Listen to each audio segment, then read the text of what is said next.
Hayaan mo na yung matandang yon. She's a tool, Celestine. A tool to fix this mess.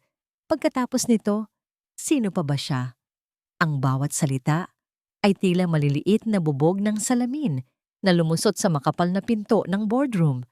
Diretsong tumusok sa aking pandinig. Hindi ko kailangang makita kung sino ang nagsasalita. Ang bigat at ang lamig sa tinig na yon ay pag-aari lamang ng iisang tao. Dante Valderrama. Nakatayo ako sa pasilyo sa ilalim ng malamlam na liwanag ng mga nakasabit na ilaw. Ang aking mga daliri ay mahigpit na nakahawak sa isang makapal na folder. Sa loob nito ay ang pinagpuyatan kong financial recovery plan. 100 pahina ng mga numero, graphs, at estratehiya na siyang tanging pag-asa upang isalba ang Valderrama Crystal mula sa pagkakalubog. Ang bawat letra dito ay katumbas ng isang tasang kape ng mga oras na ipinagkait ko sa aking sariling pahinga. Ginawa ko ang lahat ng ito para sa kanila, para sa kanya. Ngunit sa isang iglap, ang bigat ng folder sa aking kamay ay tila nadagdagan pa ng 100 beses. Hindi na ito bigat ng papel at tinta, kundi bigat ng katotohanang ako, si Tala Amorsolo, ay isa lamang kasangkapan. Isang gamit na itatapon din matapos mapakinabangan. Isang bagay na walang pangalan. Walang mukha, walang halaga. Isang malamig na agos ang gumapang sa aking mga ugat. Huminga ako ng malalim. Pinilit na itulak pababa ang kumukulong kirot sa aking lalamunan. Inayos ko ang aking sarili. Itinayo ng mas matuwid ang aking likod. Ang maskara ng isang propesyonal. Ang bakal na pader na matagal kong binuo sa aking pagkatao ay muli kong isinuot. Binuksan ko ang pinto. Ang eksena sa loob ay isang perpektong larawan ng kaguluhan.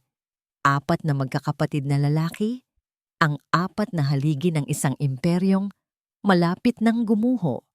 Si Dante, ang panganay at ang CEO, ay nakatalikod sa pinto. Hawak pa rin ang telepono. Ang kanyang tindig ay puno ng arogansya. Sa tabi niya, si Rocco ang pangalawa ay prenteng nakaupo. Walang pakialam na naglalaro ng kung ano. Sa kanyang cellphone, isang ngiti ang nakapaskil sa kanyang mga labi na tila ba walang krisis na nagaganap. Sa kabilang dulo ng mahabang mesa, si Enzo, ang pangatlo, ay nakatingin sa labas ng bintana. Ang kanyang mga braso ay nakakrus sa dibdib bilang tanda ng pagsuway. At sa isang sulok, malayo sa lahat, ay si Leo, ang bunso. Tahimik lamang siyang nakaupo, ang kanyang mga mata ay nakatitig sa kawalan, tila isang anino sa sarili niyang tahanan. Dahan-dahan, ibinaba ni Dante ang kanyang telepono at humarap sa akin. Ang kanyang mga mata ay walang emosyon, malamig na parang yelo. "You're late," anya. Hindi ko pinansin ang kanyang sinabi. Naglakad ako papunta sa unahan ng mesa at inilapag ang hawak kong folder. Isang kaluskos ang nilikha ng mga papel sa ibabaw ng makintab na kahoy. Hindi na mahalaga kung sino ang huli o maaga. Sagot ko, ang aking boses ay matatag at walang bahid ng sakit na aking narinig kanina. Ang mahalaga ay kung paano natin haharapin ang katotohanang may 3 linggo na lamang ang Valderrama Crystal bago ito tuluyang magdeklara ng bankruptcy. "So what's your brilliant plan, Miss Amorsolo?" Sarkastikong tanong ni Rocco. Hindi man lang inaalis ang tingin sa kanyang cellphone. "Magbebenta ka ba ng milagro?" Itinuon ko ang aking paningin sa kanya. "Hindi ako nagbebenta ng milagro, Mr. Valderrama. Naglalatag ako ng mga patakaran." Ibinuklat ko ang folder at sinimulan ang aking presentasyon. Walang paligoy-ligoy, direkta at brutal. Simula ngayong araw, pagpapatuloy ko. Lahat ng company credit cards ay kanselado. Lahat ng luxury cars na nakapangalan sa kumpanya ay isa sa uli. Ang inyong mga allowance ay puputulin. At lahat kayo Huminto ako at tiningnan sila isa-isa. Ay titira sa iisang bubong. Sa lumang bahay ng mga Valderrama sa Quezon City, we need to cut down every unnecessary expense. Isang nakabibinging katahimikan ang sumunod at pagkatapos, isang malakas na tawa ang pumuno sa silid. Si Dante. Are you kidding me? Hindi makapaniwalang sabi niya. Gagawin mo kaming parang mga daga na nagsisiksikan sa isang lumang bahay? Sino ka sa tingin mo? Ikaw ba ang bagong reyna dito? Lumapit siya sa akin. Ang kanyang anino ay bumabalot sa aking kinatatayuan. Isa ka lang empleyado, isang katulong na may diploma. Ang salitang katulong ay muling tumama sa akin, ngunit hindi ko ipinahahalata. Kung ang pagiging katulong ang maglilinis sa basura na iniwan ninyo sa kumpanyang ito, kalmado kong sagot. Then so be it. Pero sa ayaw at sa gusto ninyo, susunod kayo sa akin. At kung hindi, hamon niya. Ang kanyang mga mata ay nag-aapoy sa galit. Then watch this empire burn to the ground. Sagot ko, hindi nagpatinag sa kanyang titig. Ang tensyon sa pagitan namin ay halos mahahawakan na sa kapal nang biglang bumukas ang pinto. Pumasok ang isang babaeng may edad na, balot sa isang eleganteng damit at alahas. Si Doña Isabel Valderrama, ang kanilang tiyahin. Dante hiho, malamig niyang sabi. Ang kanyang boses ay tila musika sa pandinig. Huwag naman ganyan. Nandito si Miss Amorsolo para tulungan tayo. Lumapit siya at marahang hinaplos ang braso ni Dante. Makinig kayo sa kanya. Para rin ito sa kinabukasan ng pamilya. Tumingin siya sa akin. Isang ngiti ng pag-unawa ang nasa kanyang mga labi. Ngunit ang kanyang mga mata, sa isang saglit na pagtama ng aming mga paningin, ay may ibang sinasabi. Isang bagay na malamig at mapanuri. Sa gitna ng kaguluhan, isang anino ang gumalaw. Si Leo. Tumayo siya mula sa kanyang sulok, kumuha ng isang baso ng tubig mula sa dispenser at tahimik na inilapag ito sa tabi ko sa mesa. Hindi siya nagsalita. Hindi siya tumingin sa akin. Pagkatapos ay bumalik siya sa kanyang upuan. Isang munting gesto na walang nakapansin, maliban sa akin. Tumango si Dante. Tila napakalma ng kanyang tiyahin. Ngunit nang muli siyang humarap sa akin, ang galit sa kanyang mga mata ay napalitan ng isang bagay na mas masahol pa. Isang nagyayelong paghamak. You want us to play house? Fine. Halos pabulong niyang sabi, sapat lang para ako ang makarinig. Pero sa oras na pumalpak ka kahit isang beses, sisiguraduhin kong babalik ka sa pinanggalingan mong putik. Pagkatapos ay tumalikod siya at naglakad palabas ng silid. Ang banta ay naiwang nakabitin sa hangin, mas mabigat at mas masakit kaysa sa anumang sampal na maaari niyang ibigay. Ang salitang putik na binitiwan ni Dante ay tila isang malagkit na putik na kumapit sa aking diwa habang binabagtas namin ang daan patungo sa luma nilang tahanan. Hindi ito isang mansyon sa gitna ng Makati, kundi isang malaking bahay na bato sa isang tahimik na kalye sa Quezon City, naliliman ng mga naglalakihang puno ng akasya. Sa panlabas, maringal pa rin itong tingnan, ngunit sa pagbukas ng malaking pinto, isang amoy ang sumalubong sa amin. Amoy ng alikabok, ng mga lumang kasangkapan, at ng panahong matagal nang huminto sa pag-usad. Seriously? Dito talaga tayo titira? Reklamo ni Rocco, habang pinapagpagan ang hindi naman nakikitang dumi sa kanyang mamahaling damit. This place is depressing, segunda ni Enzo. Ang kanyang boses ay walang sigla. Ang aking mga mata ay iginala sa kabuuan ng sala.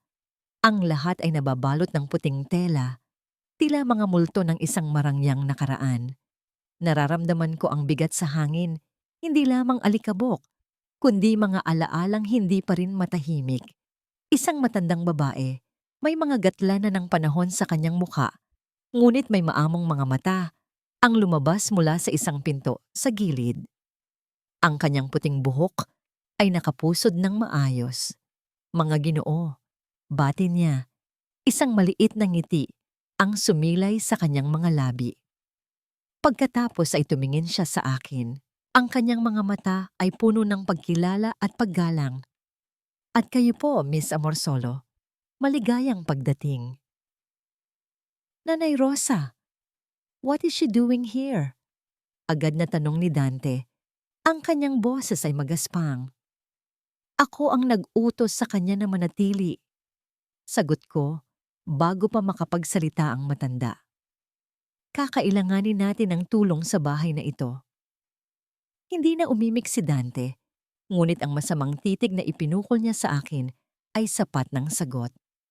Iniwan ko silang apat sa sala at umakyat ako sa ikalawang palapag. Ipinakita sa akin ni Nanay Rosa ang magiging silid ko. Simple lamang ito, ngunit malinis.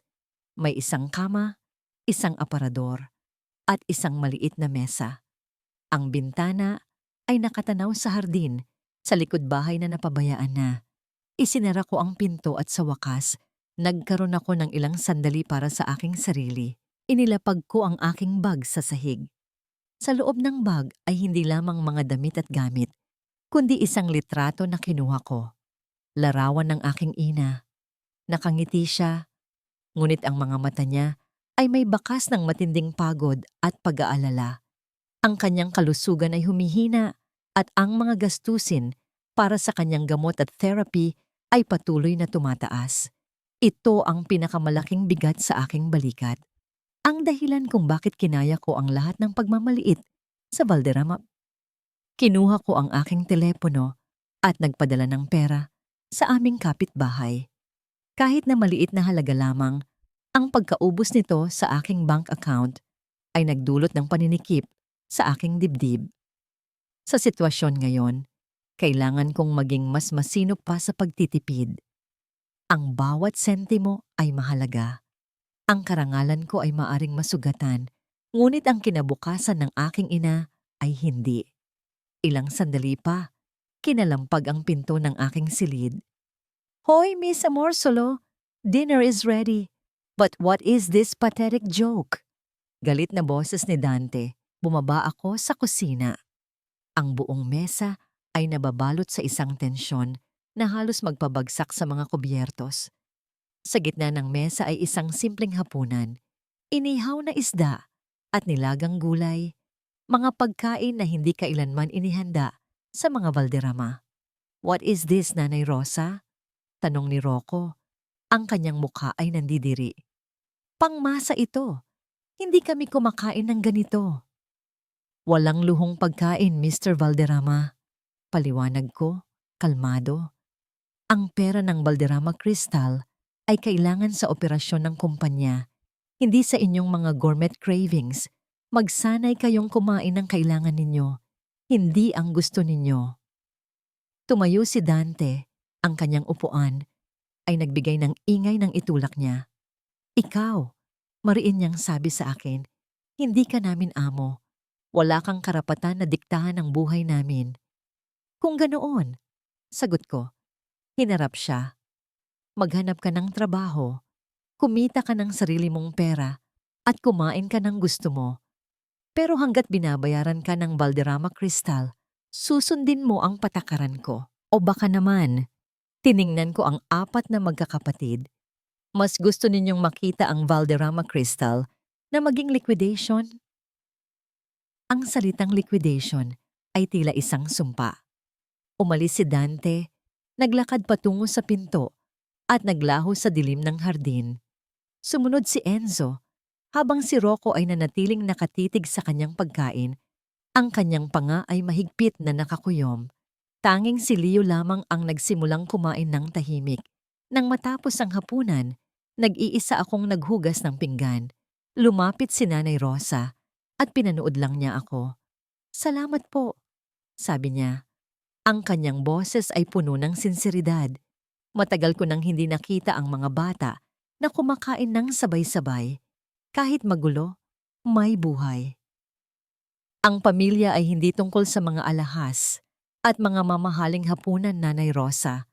Tugon ko. Alam ko, Malungkot siyang ngumiti. May mga sugat na hindi pa naghihilom, Hija.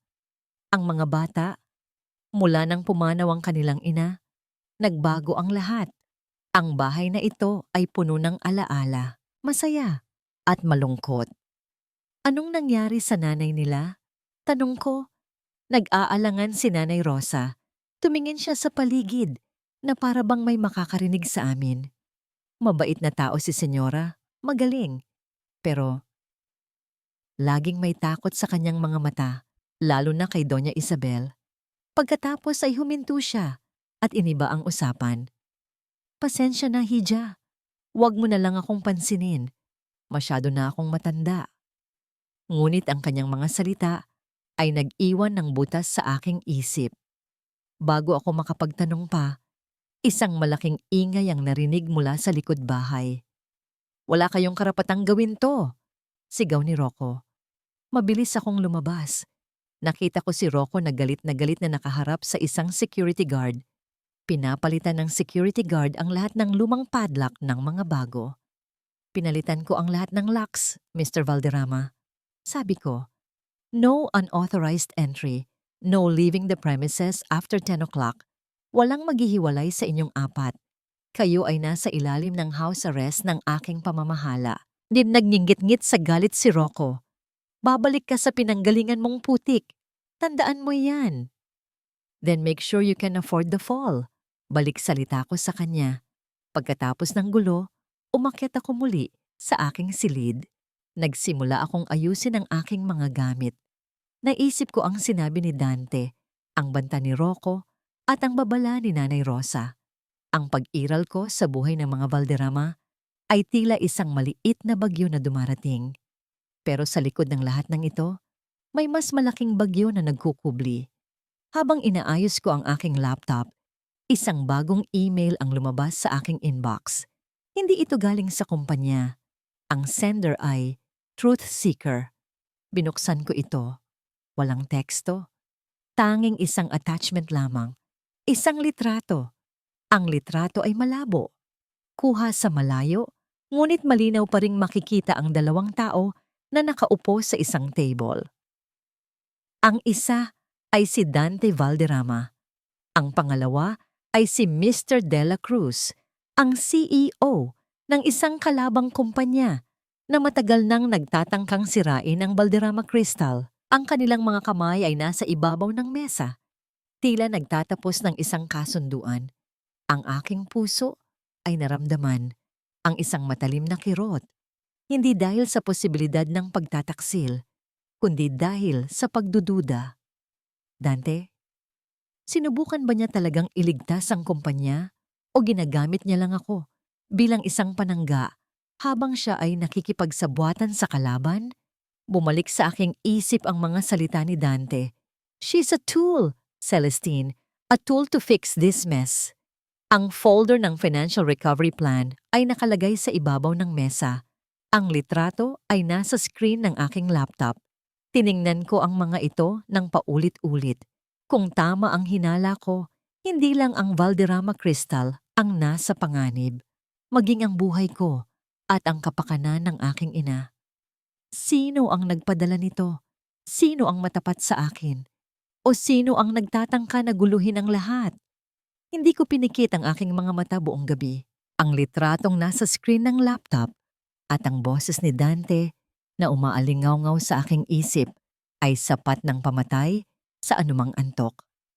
Sa isang banda, alam kong hindi ko dapat pagkatiwalaan ang lalaking ito. Sa kabilang banda, hindi ko maaaring baliwalain ang posibilidad na siya mismo ang nagtatangkang gumamit ng kanyang mga koneksyon upang isalba ang kumpanya. Ngunit ang pagtatago ng impormasyon ay isang uri pa rin ng pagtataksil. Nang sumikat ang araw, nagtungo ako sa opisina. Hiniling ko na magkaroon kami ng one-on-one meeting ni Dante sa pribado. Nang pumasok siya, ang kanyang mukha ay may bakas ng puyat. Ngunit ang kanyang tindig ay mayroon pa ring dating arogansya. Nilapag ko, sa harap niya ang litrato. "Explain this, Mr. Valderrama." Malamig kong utos. Napatingin siya sa larawan. Ang kanyang mga mata ay nagpakita ng panandaliang pagkabigla, ngunit agad niya itong itinago. "Why are you spying on me, Miss Amorsolo?" Tanong niya, hindi sumasagot sa aking tanong. "I'm not spying. I am managing risk." Sino siya? At bakit kayo nagtatago ng meeting sa kanya sa gitna ng krisis? Direkta ako. "Wala kang pakialam," sagot niya. Malakas ang boses. "Ginagawa ko ang lahat para sa kumpanya. Wala kang tiwala dahil wala ka sa pamilya. Hindi ko kailangan maging Valderrama para maging tapat sa kumpanya. Pero ikaw, Mr. Valderrama, you look like you are about to sell your own company."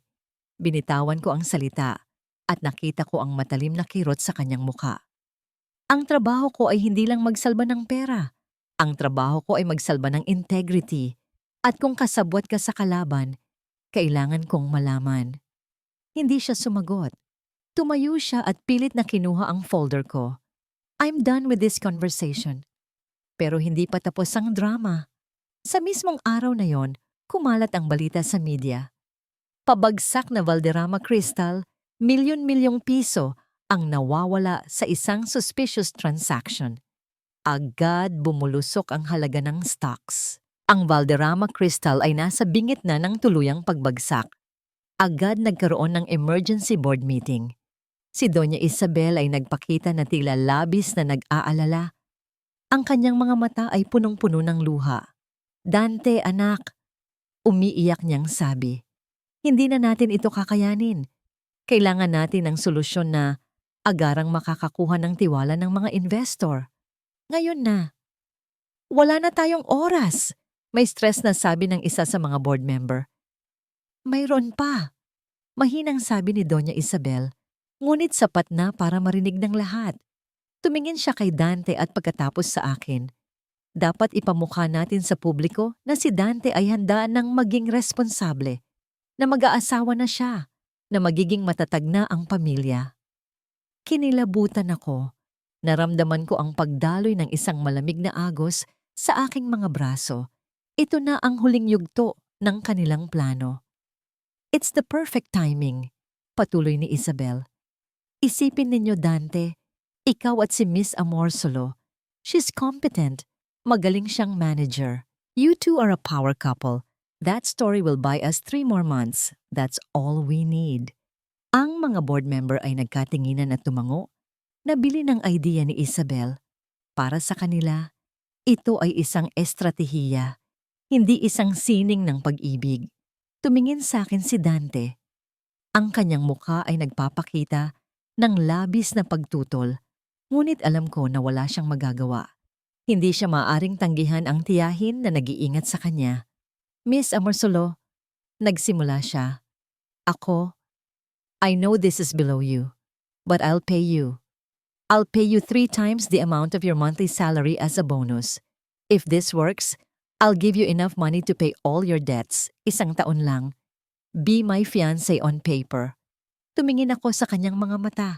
Isang malaking puwang ang bumukas sa aking dibdib. Ang alok na ito ay isang malaking insulto. Ginagawa niyang laro ang isang bagay na sagrado. Ngunit ang boses ng aking ina ay muling umalingaw-ngaw sa aking isip. Ang kanyang ubo na nagpapahiwatig ng kanyang lumalalang kalagayan. Ang perang iniaalok ni Dante ay makakapagbigay sa ina ko ng pinakamahusay na paggamot at pahinga.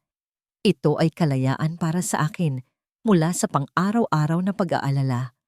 Dapat may tiwala sa isa't isa, ang mag-asawa, Mr. Valderrama. Mariin kong sabi. "Wala tayong pakialam sa tiwala. Wala tayong pakialam sa pag-ibig." Sagot niya. "Trabaho lang ito. Walang personalan." Ang kanyang huling salita ay sapat na. Parang isang selyo na nagbigay katwiran sa aking desisyon. Ang love ay isang kahinaan. Ang pera ay kapangyarihan. Inayos ko ang aking blazer. 1 taon. Contractual fiancé, sabi ko. Gusto ko sa kontrata ang lahat ng detalye, kasama na ang buwanang bayad at ang exit clause. Napabuntong hininga si Dante. Isang malaking bahagi ng kanyang pag-aalala ay tila naglaho. Ngunit nang tumingin ako sa kanya, hindi ko nakita ang pasasalamat. Nakita ko ang isang bahagyang paghinga ng kaluwagan. Nang matapos ang pulong, nagtungo ako sa banyo. Tiningnan ko ang sarili ko sa salamin. Ang mga mata ko ay tila nanlalabon ngunit walang luhang lumabas. Ang aking self-respect ay nasugatan, ngunit meron akong mas malaking laban na dapat ipanalo. Kinuha ko ang aking telepono at tinawagan ang ospital upang tiyakin ang kalagayan ng aking ina. Pagkatapos, nag-text ako sa aming kapitbahay. Sabi niya, mahal niya ang anak niya. Sabi niya, lalabas siya sa ospital para magpahinga kasama mo. Ang simpleng text na ito ang aking motivation. Bago ako makabalik sa opisina, nakasalubong ko si Doña Isabel sa pasilyo. May hawak siyang isang tasa ng tsa. Congratulations, Miss Amorsolo. Sigurado ako na magiging perpekto kayo ni Dante. Malambing niyang sabi. Pagkatapos ay huminto siya at bumulong, sapat lang para ako ang makarinig. Pero tandaan mo, kahit mag-asawa na kayo, mananatili ka pa ring tagalabas. Walang tala ang magiging Valderrama. Gumiti ako. Tila nakalimutan ninyo, Doña Isabel, ang tala ay bituin. At ang bituin ay hindi tagalabas. Ito ang nagbibigay liwanag sa daan. Umalis siya. Ang kanyang manangiti ay biglang natigilan. Pagbalik ko sa aking mesa, naghihintay na ang isang email mula kay Dante. Ang kontrata. Pero mayroon ding isang postscript na sulat kamay. Sa dulo ng scanned contract, tila sinulat ng padalos-dalos. I know you need the money, but please, don't fall in love with me. I won't fall for you. This is all an act. Hindi ko alam kung nagbabala siya sa akin o sa kanyang sarili. Ngunit sa ilalim ng postscript na yon, may isang encrypted message mula sa truth seeker. Binuksan ko ito. Ang message ay napakaikli. Mag-ingat ka kay Celestine. Ang pagpapanggap ay nagsimula kinabukasan. Ang lahat ng kilos namin ni Dante ay isang mahusay na isinagawang sayaw. Sa loob ng opisina, kami ay mga strategist na nagtatalo sa mga numero. Sa labas ng opisina, kami ay nagbabalik-aral sa aming script, kung saan kami nagkakilala, ang paborito naming pagkain at kung paano niya ako sinuportahan sa aking karera. Remember, Tala, my endearment for you is between. Sabi niya, ang kanyang tinig ay walang init. Sa tuwing tatawagin mo akong Hon, ngingiti ako at tatawagin kitang between. Nakakasuka, bulong ko. Pero gagawin ko. 3 times the salary, di ba? Ang unang pagsubok ay isang malaking charity gala na dinaluhan ng lahat ng stakeholders at media. Bago kami umalis ng bahay, ibinigay sa akin ni Doña Isabel ang isang napakagandang brooch gawa sa Valderrama crystal. Suotin mo ito, Hija, ang sabi niya, habang isinasabit niya ito sa aking damit. Para magmukha kang kasali sa pamilya. Hindi ko alam kung bakit, pero may kutob ako na swertihin ka nito ngayong gabi. Ngumiti ako at nagpasalamat, ngunit naramdaman ko ang pagdududa. Isang bagay ang nagpapilit sa akin na tingnan ang brooch. Ito ay maganda, ngunit tila may isang kakaibang pagkinang. Nang muli akong tumingin sa kanya, isang munting kislap sa kanyang mga mata ang nagpatunay sa aking hinala. Bumalik ako sa aking silid at sinuri ang brooch.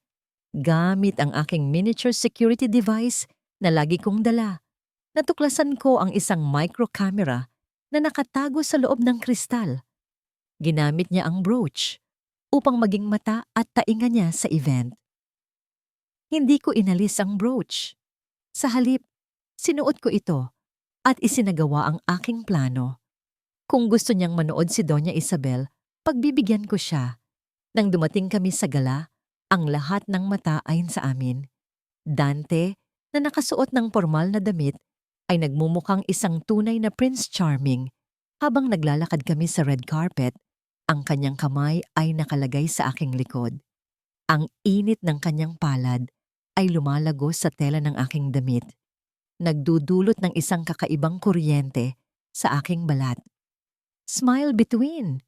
Bulong niya. Ang kanyang labi ay napakalapit sa aking tenga. Nakakabwisit. Bulong ko pabalik. Ngunit ang aking nangiti ay naging mas natural dahil sa iritasyon.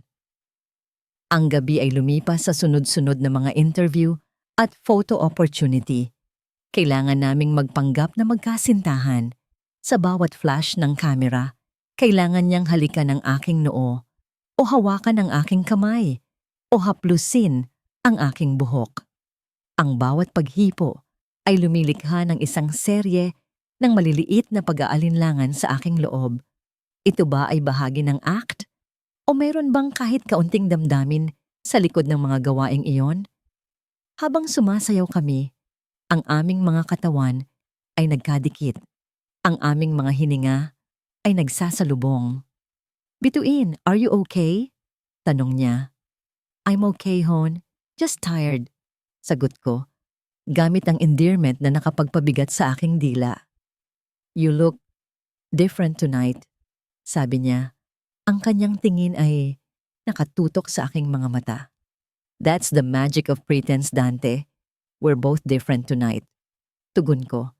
Sa gitna ng aming sayaw, isang babae ang lumapit sa amin. Si Celestine, maganda, matikas, at puno ng pagmamalaki. Tiningnan niya ako mula ulo hanggang paa, na tila sinusuri ang isang cheap imitation. Dante dear, sabi niya, hindi man lang ako tiningnan. Sino ang kasama mo? Oh, Miss Amorsolo, right? The janitor of Valderrama. Napaka-creative ni Dante. Ngayon, nagkaroon na siya ng toy. Ang kanyang salita ay naging isang malamig na hampas. Ngunit bago pa ako makasagot, naramdaman ko ang paghigpit ng kamay ni Dante sa aking baywang. Celestine, malamig niyang sabi, walang bahid ang pagbibiro. Meet my fiancé, Tala Amorsolo. She's not my toy. She's the woman who's going to save the company na pinabayaan mo. Dante, don't trust her. She's a gold digger, Dante. May naririnig ako. May mga transaction daw na... I said stop. Malakas niyang sabi. Sapat na para marinig ng mga taong malapit sa amin. I respect Tala. She's more honest than anyone I've ever met. Tumingin siya sa akin. Ang tingin niya ay matindi.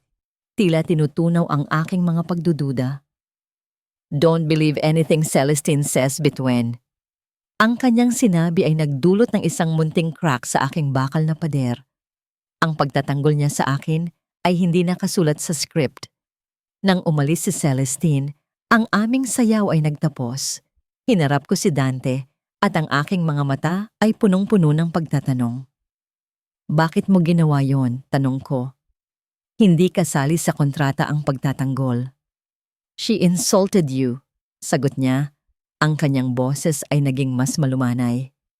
Kahit anong sama ng loob ko sa'yo, I won't let anyone disrespect you sa harap ko, lalo na't may brooch kang suot. Natigilan ako. Alam niya. Alam niyang may nakatagong camera sa brooch. You knew? Tanong ko.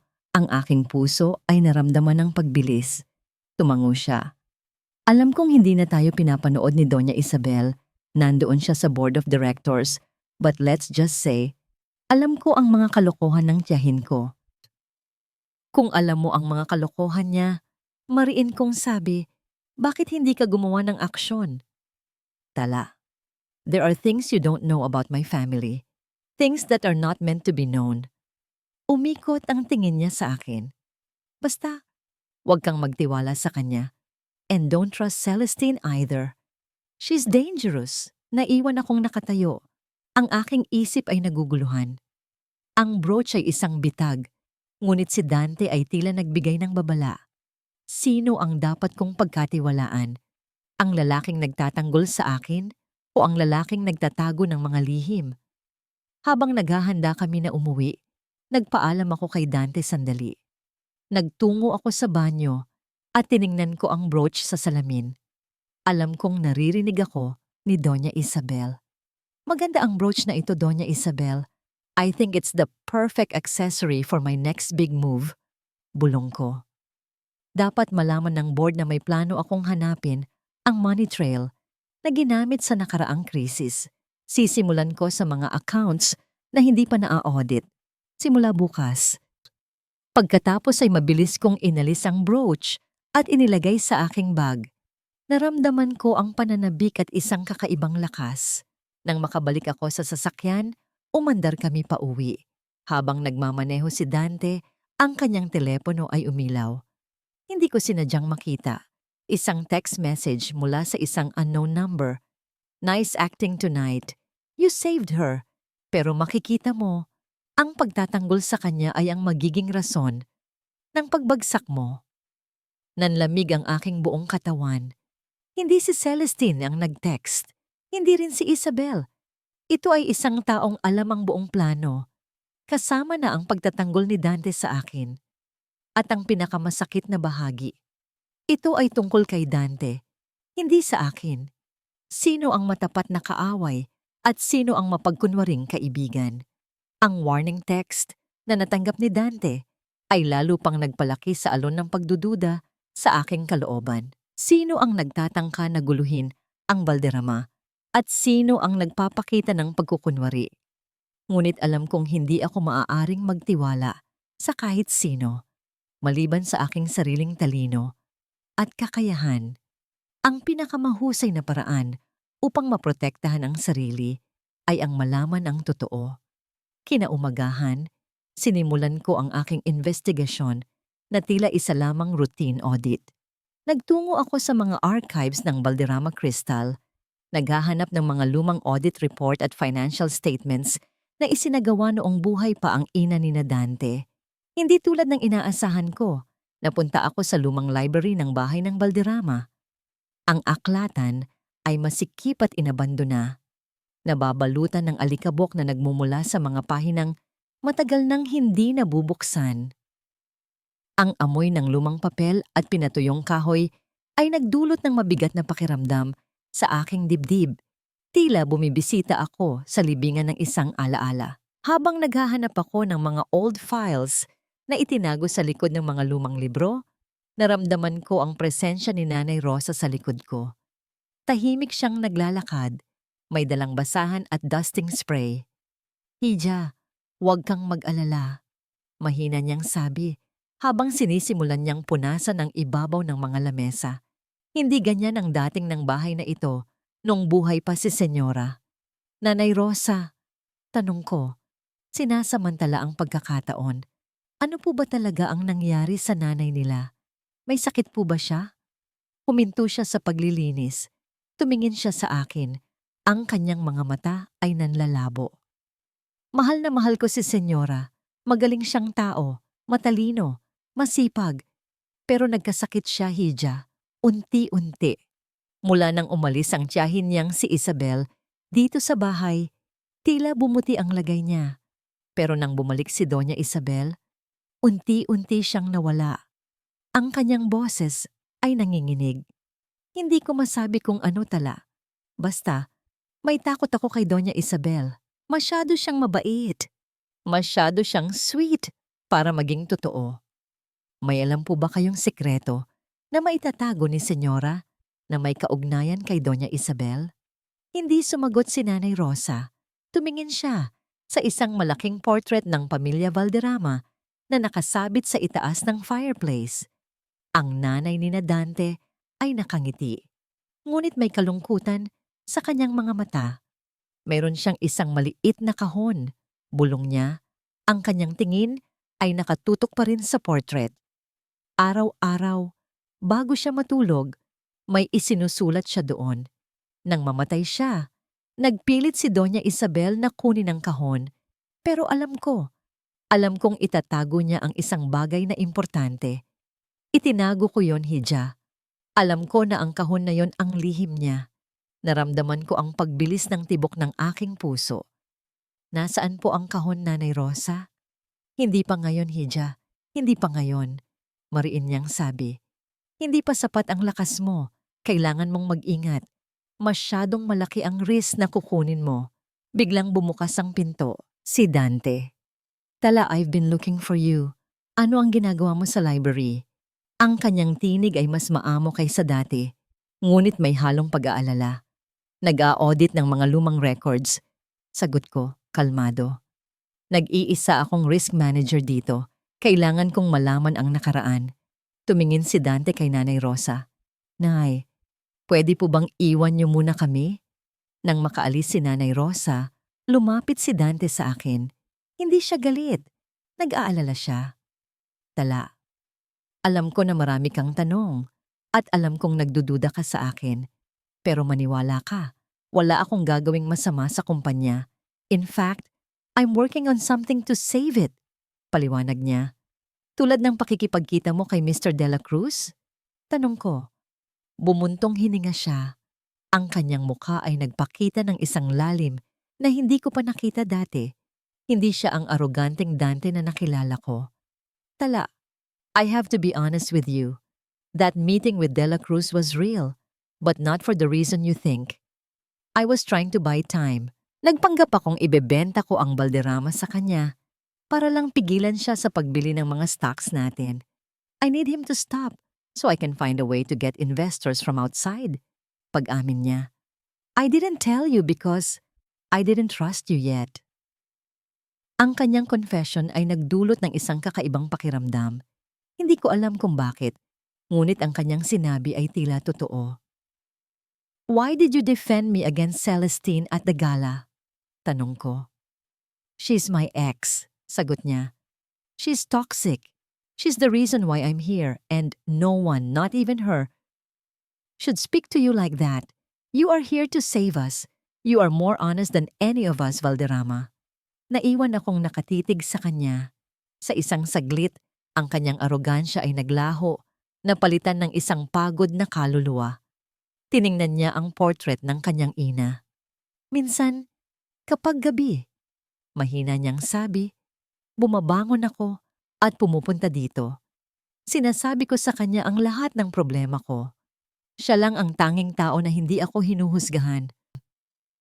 Hindi ko alam kung bakit, ngunit lumapit ako sa fireplace. Tiningnan ko ang portrait. Inilagay ko ang aking kamay sa balikat ni Dante. Ang aking gesture ay hindi romantic. Ito ay isang gesture ng pag-unawa. Naramdaman niya ang aking paghawak. Lumingon siya at tiningnan ako.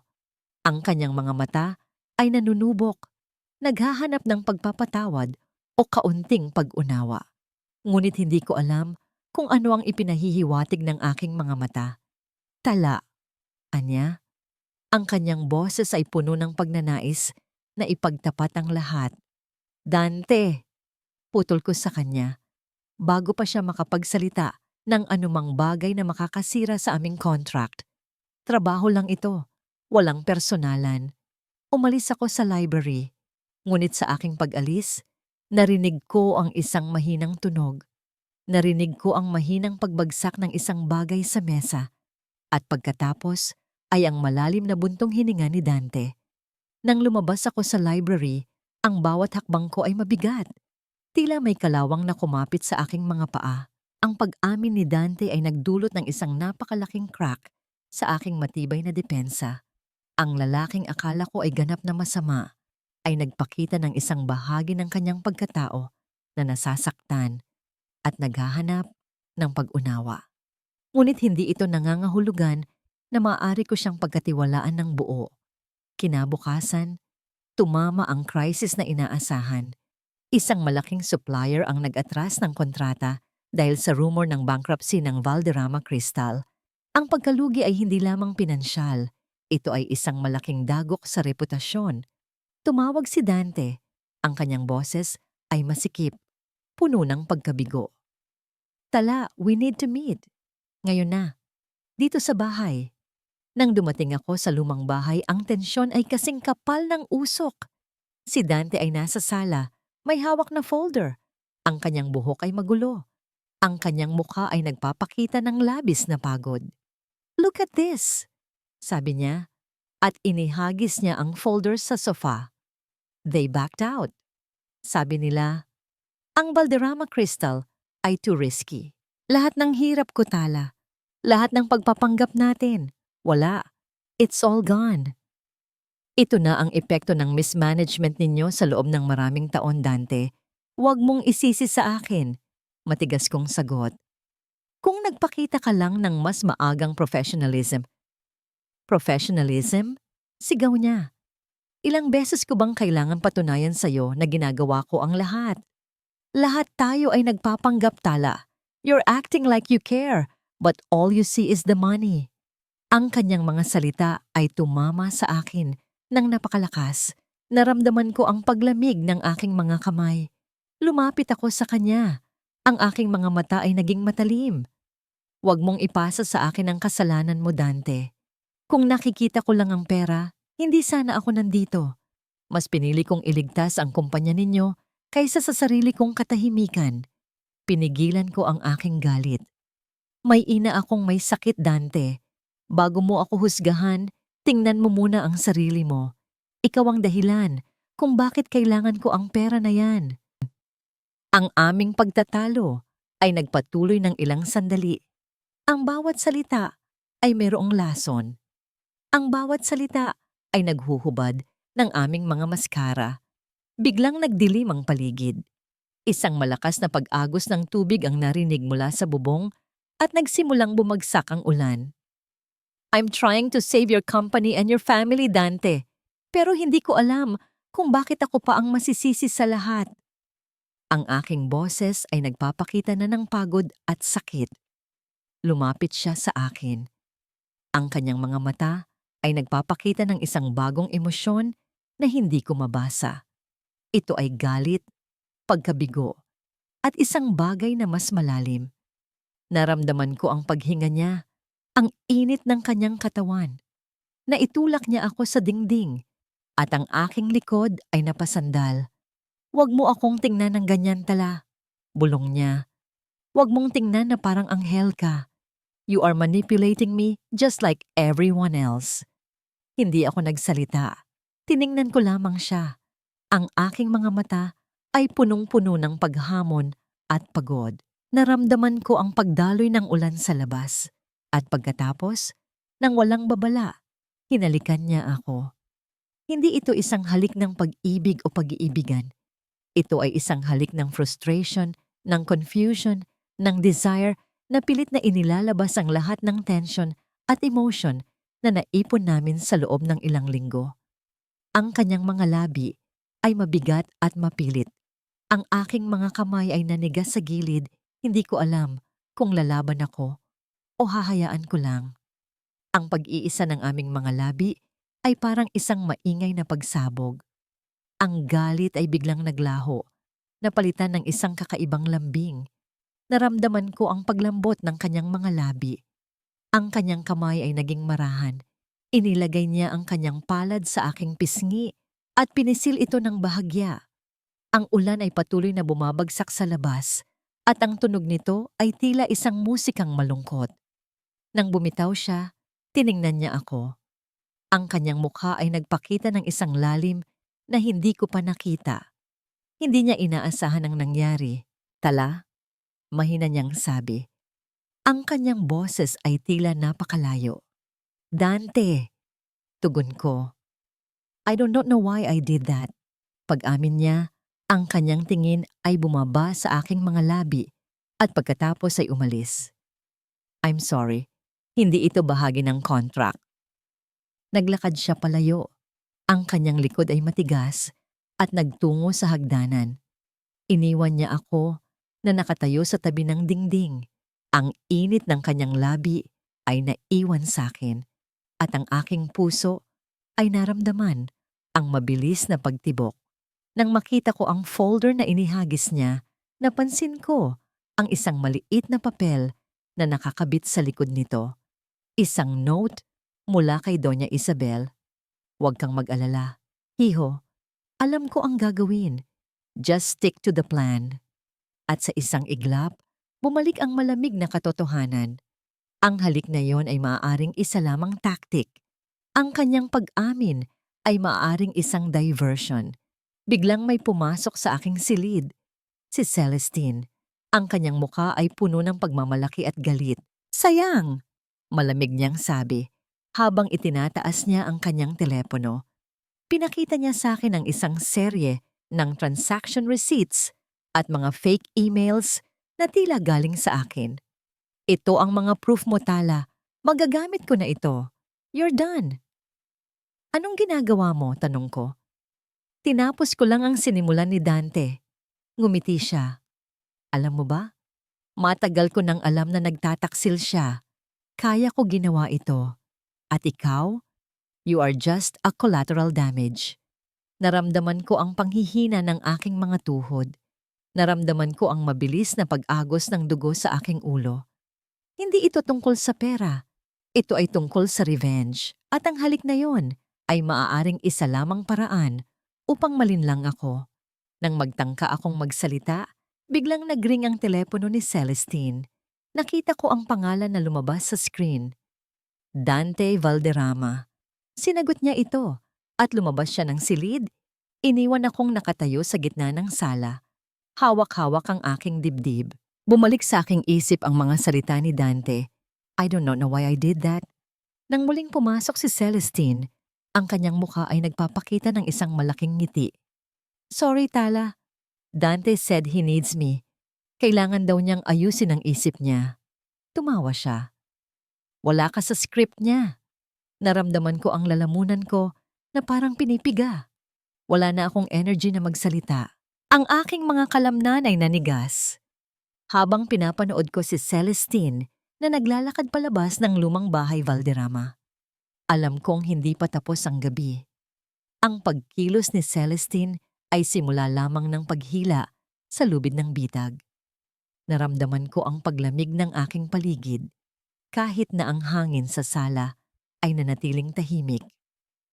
Hindi nagtagal, tumawag si Doña Isabel ng isang family meeting sa sala. Kaming lahat ay naroon. Ang 4 na magkakapatid, si Doña Isabel, at ako. Si Celestine ay naghihintay na sa loob, nakaupo sa tabi ni Isabel. Ang kanyang ngiti ay parang isang shark na nakakita ng dugo. Pumunta ako rito para ayusin ang problema ninyo. Malumanay na sabi ni Doña Isabel. Ang kanyang mga mata ay nanunubok, puno ng kunwari pag-aalala. Pero tila nagpabaya kayo sa isang taong pinapasok ninyo sa pamilya. Iyon na. Ang signal ay naibigay. Tumayo si Celestine. Ang kanyang paningin ay nakatutok sa akin, puno ng matinding pagkamuhi. Dante, Tito, at mga kapatid, I found something. Something Miss Amorsolo tried to hide. Sinimulan ni Celestine ang kanyang presentation. Inilabas niya ang mga forged documents, transaction receipts at mga fake emails na tila ipinadala mula sa aking corporate account patungo sa isang offshore account. Ang lahat ng numero ay maayos. Ang lahat ng detalye ay pulido. Tila inihanda ng mahabang panahon. Naramdaman ko ang pagkirot sa aking ulo. Alam kong may mali sa mga dokumento, mayroon silang ginamit na loophole sa system ng Valderrama. Ngunit bago pa ako makapagsalita, nagsalita si Rocco. What the hell, Tala? Is this true? Ang kanyang boses ay puno ng pagkadismaya. No, it's not. Mabilis kong sagot. Hinarap siya. This is a setup. Kung titingnan ninyo ang source code ng emails. Source code? Really, Miss Amorsolo? Sarkastikong sabi ni Celestine, humalakhak. Your technical jargon is getting old. Tanggapin mo na. You are a spy at ginamit mo si Dante. Lumapit si Doña Isabel kay Dante. Hinawakan niya ang kamay nito. Tila inilalabas ang best acting niya. Dante, anak, naawa ako sa'yo. Huwag kang magpabulag sa kanya. Ang lahat ng pag-ibig niya ay pera. Nilingon ako ni Dante. Ang kanyang mga mata ay nagpapakita ng isang malaking internal war. Ang kanyang pride, ang kanyang fear of betrayal na nakabaon mula sa kanyang kabataan ay lumaban sa anumang trust na naipon namin. Ang pag-amin ko noong nakaraang gabi, ang aming halik, lahat ay tila nawalan ng halaga. Dante, mahina kong sabi, ang aking lalamunan ay masikip. Huwag kang maniwala sa kanila. I gave you a chance to trust me. Tiningnan ako ni Dante. Ang kanyang mga mata ay nag-aapoy. Narinig ko ang mahinang paggalaw ni Leo sa kanyang upuan, ang tanging tanda ng kanyang pagkabalisa. Wala kang alam sa pamilya namin, Tala. Sumigaw si Dante. Ginawa ko ang lahat para pigilan ka. Kaya lang ako umamin sa'yo sa library para makita ko ang totoo sa mga mata mo. Pero wala. Puro kasinungalingan. Naramdaman ko ang paghiwa ng kanyang mga salita sa aking dibdib. Ang physical pain ay mas madali sanang tiisin. Pinagkatiwalaan kita. Malakas niyang sabi. Ang kanyang boses ay umaalingaw-ngaw sa tahimik na bahay. Ginawa mo akong tanga. Ginagamit mo lang ako para kunin ang lahat ng meron kami. You are nothing but a thief. Hindi na ako nagsalita. Naramdaman ko ang pag-agos ng luha sa aking mga mata. Tumayo si Dante. Sa kanyang matinding galit, hinila niya ang aking braso. Umalis ka. Ngayon na. Pinilit niya akong ilabas ng sala. Sa aking paglakad, nahuli ko ang tingin ni Leo. Ang kanyang mga mata ay nanunubok. Hindi niya ako sinisingil. Tanging isang look of distress ang nakita ko. Ngunit iyon lamang ang tanging comfort na aking naramdaman. Nang makalabas kami ng pinto, ang ulan ay bumabagsak ng malakas. Lumilikha ng isang mabigat na tunog sa bubong at sa semento. Hindi ko na pinansin ang malamig na hangin.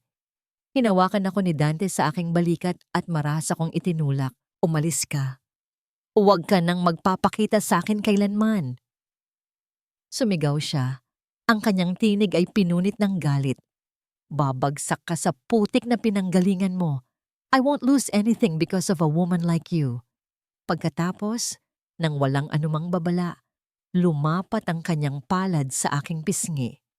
Ang epekto ay nagdulot ng isang matalim na kirot na dumaloy sa aking buong katawan. Hindi ko narinig ang tunog ng sampal.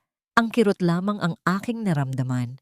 Ang aking ulo ay umikot at ang mundo ay tila nagbago ng kulay. Naramdaman ko ang pagdampi ng luha at tubig ulan sa aking mukha. Nakatayo ako sa gitna ng ulan. Ang aking pisngi ay nasasaktan. Ang aking kaluluwa ay nadudurog. Ang lahat ng sakripisyo, ang lahat ng pag-asa, wala. Sa dinami-dami ng bagyo na sinuong ko para sa kanya, bulong ko sa hangin habang tinitingnan ko ang sarado na pinto. Ang aking paningin ay lumalabo. Bakit ako pa ang naiwan sa ulan? Naiwan ako sa ulan. Ang aking mukha ay tila tinamaan ng kidlat. Ang sakit sa aking pisngi ay isang paalala na ang lahat ng aking pag-asa at pagtitiyaga ay hindi sapat. Ang aking suit ay basa. Ang aking buhok ay tumutulo. Ang bawat patak ng ulan ay tila humuhugas sa aking integrity na nawala. Wala akong ideya kung gaano katagal akong nakatayo doon. Ang init ng sampal ay humupa at napalitan ng panginginig sa lamig. Sa wakas, gumalaw ako. Hindi ako umiyak. Ang luha ko ay natuyo na. Napalitan ng isang malamig na apoy ng galit at isang matinding pangako. Hinding-hindi na ako magpapagamit. Naglakad ako palayo sa lumang bahay Valderrama. Hindi na ako lumingon. Ang lahat ng naiwan ko ay ang kirot ng betrayal at ang ghost ng isang contract na nasira. Kinabukasan, ang media ay puno ng balita. Ang gold digger na si Tala Amorsolo, hinuli dahil sa fraud. Ang story ay perpektong isinulat ni Celestine at Doña Isabel. Ang aking pangalan, ang aking reputasyon, ang aking profesionalismo, lahat ay durog. Nagtago ako.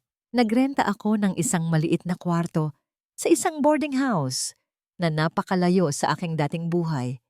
Ang tanging comfort ko ay ang kaalaman na naipadala ko ang sapat na pera para sa unang bahagi ng paggamot ng aking ina. Habang ako ay nagtatago, ang Valderrama Crystal ay nagsimulang gumuho. Nang walang aking pangangasiwa, mabilis na lumabas ang mga glitches na itinago ni Doña Isabel at Celestine. Ang pagkalugi ay hindi lamang dahil sa mga pekeng emails. Ito ay dahil sa real debts at mismanagement na mabilis na lumabas. Sa loob ng isang linggo, Inihayag ni Doña Isabel ang kanyang full takeover sa kumpanya. Ngunit ang kanyang tagumpay ay maikli. Ang mga investors ay nawalan ng tiwala. Ang buong pamilya, Valderrama, ay inalis sa mga board position. Nang dumating ang araw na financial freedom na inaasahan ni Doña Isabel, narinig ko ang balita. Ang 4 na magkakapatid ay pinalaya sa bahay. Walang bank accounts, walang cars, walang power, walang-wala. Naramdaman ko ang isang kakaibang pakiramdam.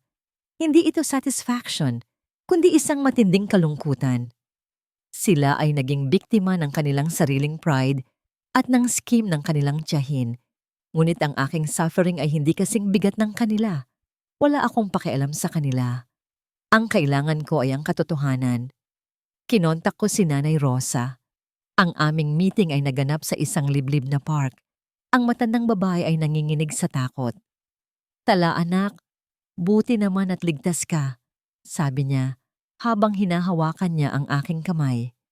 "Mabuti at hindi ka nagpadala. Ang mga Valderrama, napakabuti ni na Dante, pero ang kanilang pride." "Nanay Rosa," putol ko sa kanya, "kailangan ko ang kahon. Kailangan ko ang lihim ni Senyora. Kailangan kong itama ang lahat." Nagtaka siya. "Pero kung gagamitin mo yan, ang buhay mo ay malalagay sa panganib." "Wala na akong ibang kailangan pang iligtas," mariin kong sabi. "Nawala na ang reputasyon ko, ang contract ko ay wala na. Ang tanging kailangan ko ay ang justice para sa akin at para sa nanay nila." Ang aking paninindigan ay tila nagbigay ng lakas kay Nanay Rosa. Tumingin siya sa akin. Ang kanyang mga mata ay puno ng paghanga. "Dati, isa kang bituin na nagbigay ng liwanag," mahina niyang sabi. "Ngayon, isa kang apoy na magsusunog sa lahat ng kasinungalingan." Inilabas niya mula sa kanyang bag ang isang maliit, kahoy na kahon. Hindi ito nakatago sa isang vault. Ito ay nakabalot sa isang lumang panyo. "Ito na, Hija. Ang diary ni Senyora. Nandito ang lahat. Ang proof ng pagtataksil ng kanyang kapatid. Ang dahilan ng kanyang kamatayan." Anya. Sa loob niyan, merong isang maliit na susi. Iyan ang susi sa kanyang safe deposit box na hindi alam ng lahat. "Bakit mo ito ginawa, Nanay Rosa?" tanong ko. "Sapagkat ako ang huling tapat na kaibigan niya at ako ay may utang na loob sa kanya at sayo. Huwag kang matakot, handa ka na." Hawak ko ang kahon. Ang kahoy ay malamig sa aking mga daliri. Ang bawat galaw ko ay tila slow motion. Ang diary ay mabigat, hindi sa timbang, kundi sa weight of truth at pain. "Salamat po," sabi ko. Ang aking tinig ay masikip. "Ngayon," sabi ni Nanay Rosa, "ipakita mo sa kanila kung sino talaga si Tala Amorsolo. Show them what a true queen can do when she rises from the ashes." Bumalik ako sa aking inuupahang kwarto at binuksan ko ang kahon na ibinigay sa akin ni Nanay Rosa. Ang amoy ng lumang papel at pinatuyong bulaklak ay lumabas mula sa loob. Sa ilalim ng isang serye ng mga dried letters ay naroon ang diary ng nanay ni na Dante. Ang pabalat ay leather, kupas na sa tagal. Binuksan ko ito.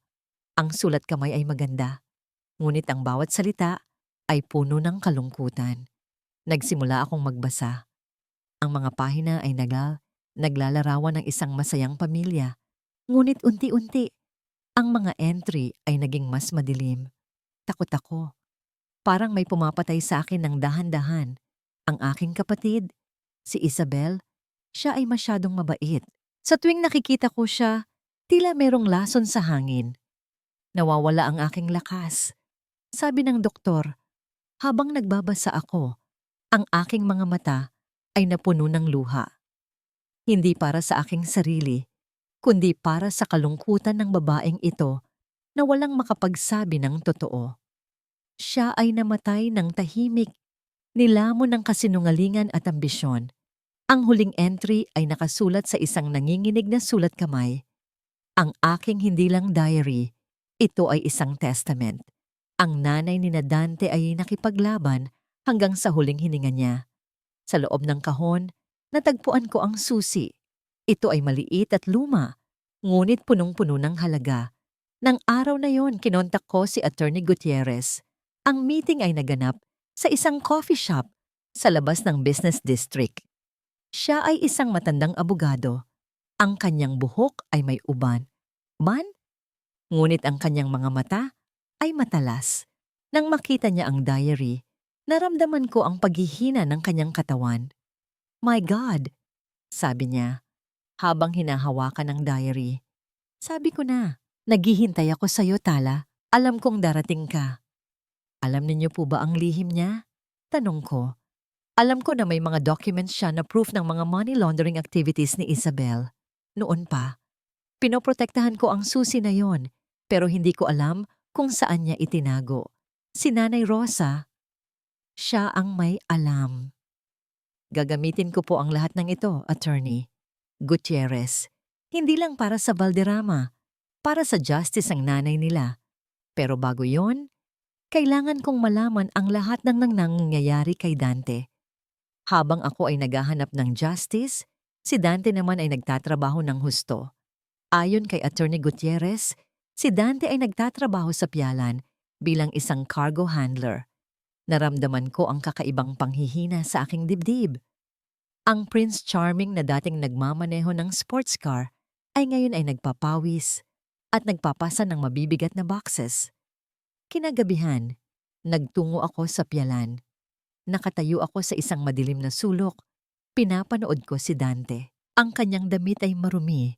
Ang kanyang mga kamay ay puno ng calluses. Ang kanyang mukha ay puno ng pagod. Ngunit ang kanyang mga mata ay nagpapakita ng isang determination. Nakita ko siyang kumakain ng pandesal at instant coffee na may kasamang mga kasamahan niya. Nagtawanan sila at sa unang pagkakataon, nakita ko ang isang real smile ni Dante.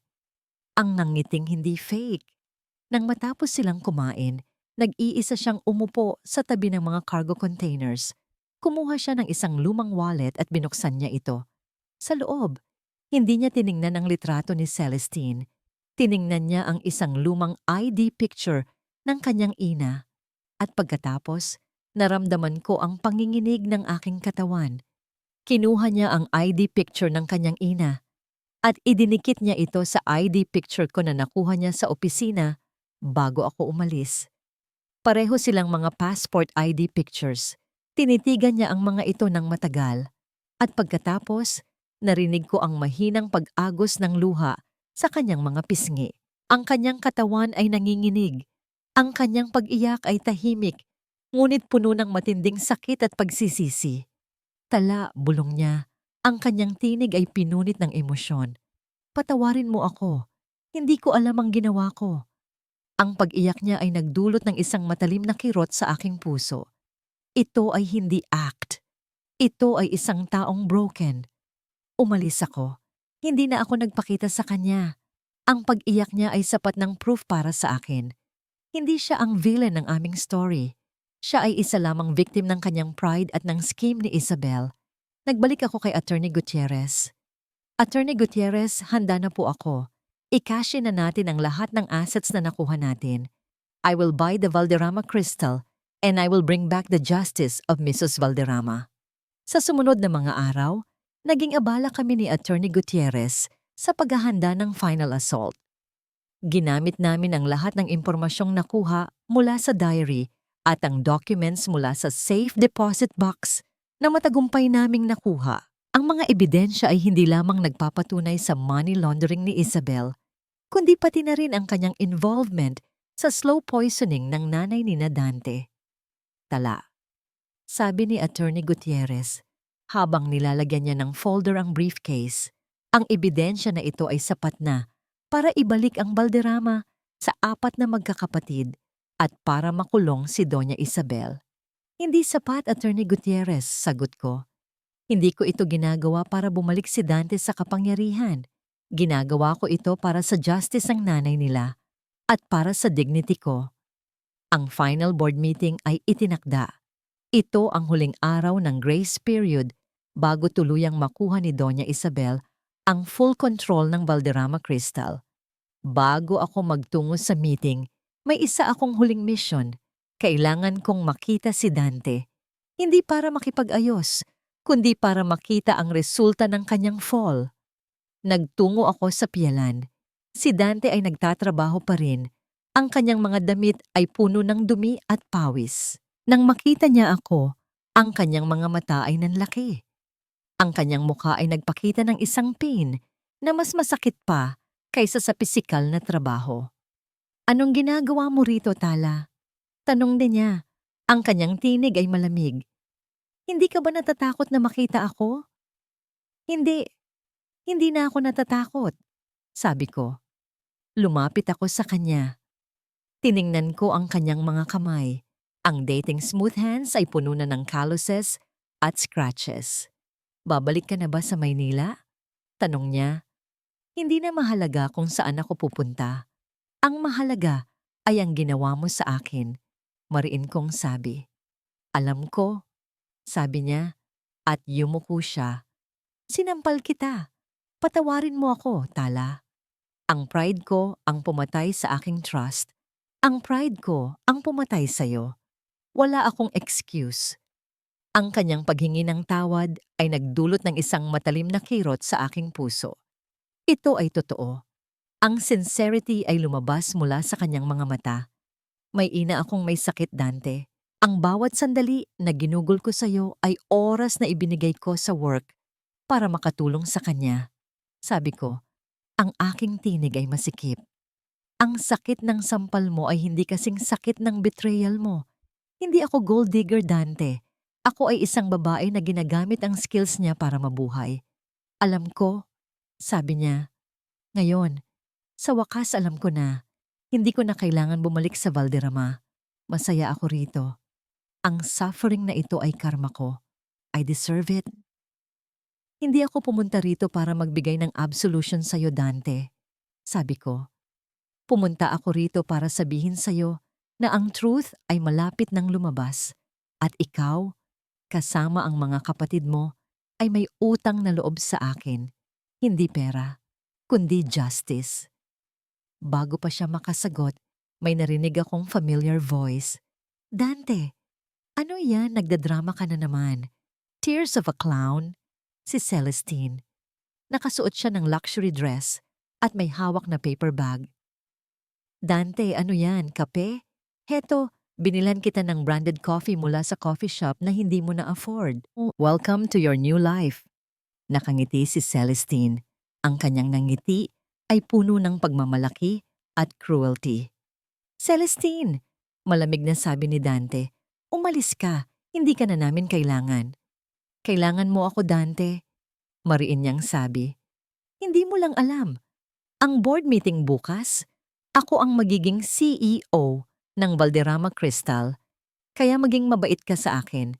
Baka sakaling bigyan kita ng job na cleaner." Ang kanyang salita ay naging isang malamig na dagger. Ngunit hindi ako umimik. Naramdaman ko ang paghigpit ng aking mga kamay.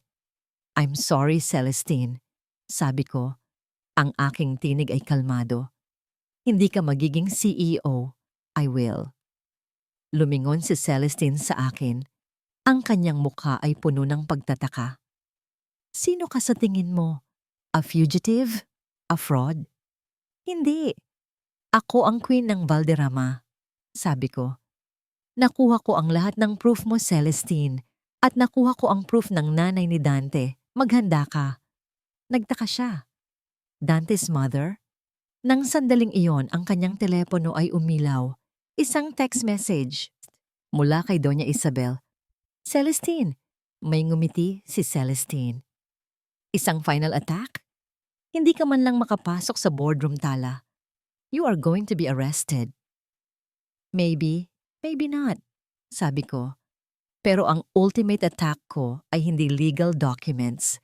Ito ay karma." Umalis ako. Lumabas ako sa piyalan. Iniwan ko ang dalawa sa kanilang mga confusion. Ngunit habang naglalakad ako, tumawag si Attorney Gutierrez. Ang kanyang boses ay puno ng pag-aalala. Tala, may bad news. Ang nanay mo sa probinsya. Biglang lumala ang kalagayan. Heart attack. Naramdaman ko ang pagkawala ng aking lakas. Ang bawat hakbang ko ay naging mabigat. Ang aking ina. Siya ang aking only strength. Ito ay hindi coincidence. Ito ay gawa ni Doña Isabel. Ang karma ay hindi na lamang tungkol sa pera at justice. Ito ay tungkol sa buhay. Ang balita tungkol sa nanay ko ay parang isang ice bath na biglang bumuhos sa akin, nagdulot ng panginginig sa aking katawan. Hindi ito coincidence. Ang timing ay masyadong perpekto. Alam ko na ito ay gawa ni Doña Isabel. Hindi sapat sa kanya ang sirain ang karir ko. Gusto niyang wasakin ang aking soul. Ngunit ang pag-ibig ko sa aking ina ay mas malaki kaysa sa aking takot. Ang money na iniligtas ko para sa kanya ay hindi magagamit kung mawawala siya. Attorney Gutierrez, sabi ko, ang aking tinig ay kalmado, ngunit ang aking kalooban ay isang storm. Hindi ako aalis. Ituloy natin ang meeting. Ang justice para sa nanay ni Dante ay justice para sa aking ina. Nang umaga ng board meeting, ang atmosphere sa headquarters ng Valderrama Crystal ay kasing lamig ng semento. Si Doña Isabel ay nakaupo sa gitna ng mesa, ang kanyang nangiti ay triumphant. Sa tabi niya, si Celestine ay may hawak na mga fake documents, ang kanyang mga mata ay nanunubok, naghahanap ng defeat sa aking muka. Ang apat na magkakapatid ay wala doon. Sila ay tinanggal sa board. Pumasok ako kasama si Attorney Gutierrez. Ang aking damit ay simple. Hindi kasing glamorous ng suot ko nung nagpapanggap pa ako. Ang aking briefcase ay nasa aking kamay. "Oh, look who's here!" sabi ni Doña Isabel. Ang kanyang boses ay puno ng mockery. "Ang fugitive. Wala kang karapatan dito, Tala. Security!" Ngunit bago pa makagalaw ang mga security guards, nagsalita si Attorney Gutierrez. "Madam Chair," sabi niya, ang kanyang tinig ay may autoridad. "Si Miss Amorsolo ay may proxy na shares na ibinigay ng mga investors na nawalan ng tiwala sa leadership ninyo. She has the right to be here." Tiningnan ni Doña Isabel ang documents, ang kanyang mukha ay nagpakita ng isang shock na hindi niya maitago. "Anong laro ito, Tala?" galit niyang tanong. "Ito ay hindi laro," sabi ko. Ang aking tinig ay steady. "Ito ay truth. Ang truth tungkol sa inyo. Ang truth tungkol sa nanay nila." Sinimulan ni Attorney Gutierrez ang presentation. Inilabas niya ang mga documents mula sa safe deposit box, ang mga financial records na nagpapatunay ng money laundering ni Isabel. At pagkatapos, inilabas ko ang diary ng nanay ni Dante. "Ito ang testament ng nanay ninyo," sabi ko. Habang inihagis ko ang diary sa mesa, malapit kay Doña Isabel. Hindi siya namatay dahil sa stress. Namatay siya dahil sa poison na ibinigay ng kanyang kapatid. Ang killer ay nandito sa silid na ito. Si Doña Isabel ay tumayo. Ang kanyang mukha ay red at ang kanyang mga mata ay nagpapakita ng pure hatred. "Kasinungalingan! Security! Paalisin ninyo siya! She's insane!" Ngunit huli na ang lahat. Ang board members ay nagulat at naguluhan. Sa sandaling iyon, ang pinto ay muling bumukas. Ang apat na magkakapatid ay pumasok. Sila ay nasa likod ng police officers. "Dante!" sigaw ni Isabel. "Anong ginagawa mo?" "Sinasabi ko na ang totoo, tita," sabi ni Dante. Ang kanyang tinig ay may kalungkutan. "Alam ko na ang lahat. Alam ko na ikaw ang pumatay sa nanay ko. Ang shame ko ay mas malaki kaysa sa pride ko." Lumapit sa akin si Dante. Ang kanyang mga mata ay nakatitig sa akin. "Ito ang proof ng mga illegal activities ko. Kailangan kong tanggapin ang responsibility ko." Ang police officers ay lumapit kay Doña Isabel. Ang kanyang resistance ay nag-iwan ng isang mark sa kanyang muka. "Hinding-hindi ko yan tatanggapin. Sino ka ba, Tala? Isang babae na walang-wala. You're nothing!" Sigaw niya habang kinukuha siya ng mga pulis. "Ako ang karma ninyo," Sabi ko, ang aking tinig ay malamig. Ako ang tala, at ang bituin ay laging mas mataas kaysa sa lupa. Ngunit ang fight ay hindi pa tapos. Sa gitna ng kaguluhan, ang isang board member ay nagbasa ng document. Ang mga fraudulent activities ay nagdulot ng malaking damage sa reputation at finance ng Valderrama Crystal. Ang Valderrama ay nasa bingit ng liquidation. Si Dante Valderrama ay haharap sa kaso. Naramdaman ko ang paghihina ng aking tuhod. Ang lahat ng hirap ko, ang lahat ng justice ay useless kung ang Valderrama ay bankrupt. Tumingin ako kay Dante. Ang kanyang mga mata ay nagpakita ng acceptance sa kanyang fate. May solusyon pa, sabi ko. Ang aking boses ay nanginginig. Lumapit ako kay Dante. Tiningnan ko siya sa kanyang mga mata. I will buy the Valderrama Crystal. Inilabas ko ang lahat ng assets ko, ang pera para sa nanay ko, ang lahat ng savings ko. It was my life. Gamitin ninyo ang lahat ng pera ko para bayaran ang debts at damages na idinulot ni Isabel at Dante. I will be the majority shareholder. Lahat ng board members ay nagulat. Si Dante ay stunned. Tala, anong ginagawa mo? Tanong niya. Ang kanyang mga mata ay puno ng luha. Huwag mong gawin ito. That's your life. Ito ang utang na loob ko sa nanay mo. At ito ang final slap ko sa mukha ni Isabel. Hindi ako gold digger. Ako ay savior. Sabi ko. Naramdaman ko ang paghawak ni Dante sa aking kamay. Hindi siya humingi ng tawad. Tumingin siya sa aking mga mata. Niyakap niya ako. Hindi romantic. Ito ay yakap ng gratefulness at respect. Tala, I don't know how to thank you. Patawarin mo ako. Ang board meeting ay natapos sa isang overwhelming na paraan. Si Doña Isabel ay dinala na ng mga autoridad. Ang mga board members, na dati ay nagduda sa akin, ay yumuko sa katotohanan ng ebidensya at sa power ng aking investment. Sa isang botohan na walang pagtutol, ako, si Tala Amorsolo, ang opisyal, na majority shareholder at bagong CEO ng Valderrama Crystal.